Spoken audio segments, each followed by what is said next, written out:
It's been a long road to recovery for State Senator Brian Birdwell. It's now been almost 10 years since working at the Pentagon, the day American Airlines Flight 77 crashed right before him.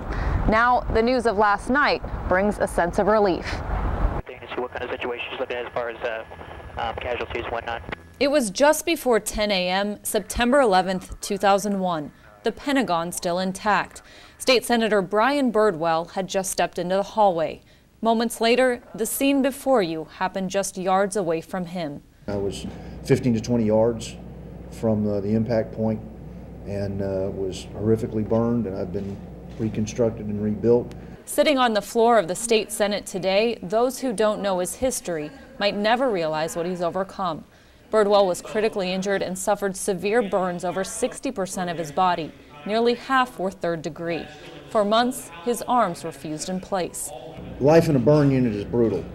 When you're skinned alive and then scrubbed in chlorine or something else, I mean, there's just a lot of days I prayed for death. Following 39 operations, months of hospitalization, and multiple skin grafts, Birdwell says Sunday night's news gave him a sense of closure to the question he's been asking since that day.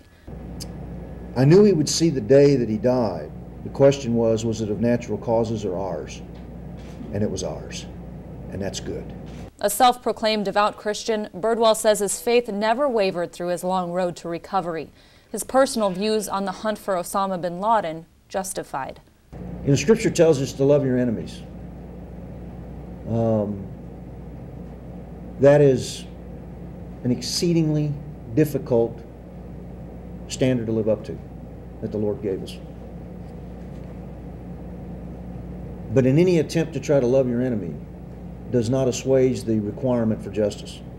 But even so, Birdwell says the need to be vigilant continues.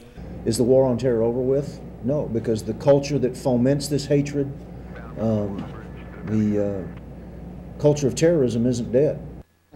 Birdwell and his wife Mel have been active in their nonprofit organization that supports critical burn survivors and servicemen and women and their families.